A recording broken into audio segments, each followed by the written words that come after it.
সোয়া দুটো নাগাদ এখানে একটা বিধ্বংসী আগুনের সৃষ্টি হয় এবং আমাদের 37টা ফায়ার ব্রিগেড ইউনিট এবং আমাদের army, navy, answer, specially fire brigade সকলে মিলে আমরা রাত 8:30 পৌনে 9টা নাগাদ আগুন সম্পূর্ণ নিয়ন্ত্রণে আনতে আল্লাহর রহমতে সক্ষম হই। আমাদের ড্যামেজ অ্যাসেসমেন্টের কাজ চলছে। আমরা আমদানিকৃত, আপনারা সকলে জানেন যে শুধুমাত্র আমাদের যে আমদানিকৃত পণ্য যে জায়গায় একত্রিত হয় আগুনে সেটা পরিপূর্ণভাবে ধ্বংস হয়েছে। ধ্বংসের পরিমাণগত, অর্থনৈতিক পরিমাণ এবং ওজনের পরিমাণ এই দুটোকে আমরা নির্দিষ্ট করার চেষ্টা করছি এবং এর সাথে সংশ্লিষ্ট খাত ভিত্তিক নির্ণয়েরও আমরা চেষ্টা করছি। আমাদের 3:30টার সময় একটা ইন্টারমিনিস্ট্রিয়াল মিটিং ডাকা হয়েছে আমাদের করণীয় নির্দিষ্ট করার জন্য। আপনাদের এখান থেকে আলোচনা শেষ করে আমরা ওই মিটিংয়ে যাব। আপনারা জানেন যে আমাদের প্রতিশ্রুতি ছিল রাত 9টা নাগাদ এয়ারপোর্টকে চালু করা।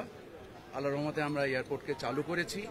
যে ধরনের ডিসরাপশন তৈরি হয়েছে, আমাদের প্রায় 21টার মতো ফ্লাইট ডাইভার্ট এবং ক্যান্সেল হয়েছে। আমরা যাত্রী সাধারণের কষ্টকে লাঘব করার জন্য আমরা একটা অর্ডার ইস্যু করেছি, যার মাধ্যমে আগামী 3 দিন যত নন শিডিউল এক্সট্রা ফ্লাইট আসবে তার সমস্ত রকম মাশুল এবং তার সমস্ত রকম খরচ আমরা মওকুফ করে দিয়েছি, যার ফলে যাদের ভিসার জটিলতার কারণে বিদেশ যাওয়ার ক্ষেত্রে এবং যাদের বিভিন্ন প্রয়োজনে, চাকরির প্রয়োজনে, চিকিৎসার প্রয়োজনে, আত্মীয় স্বজনের সাথে দেখা সাক্ষাতের প্রয়োজনে যে সংকটটা তৈরি হয়েছে সেটা উত্তরণের উদ্দেশ্যে আমরা কাল রাত 9:10 আমাদের প্রথম ফ্লাইট অবতরণ করে এখানে। তখন থেকে এখন পর্যন্ত নিরবিচ্ছিন্নভাবে আমাদের ফ্লাইট অপারেশন চলছে।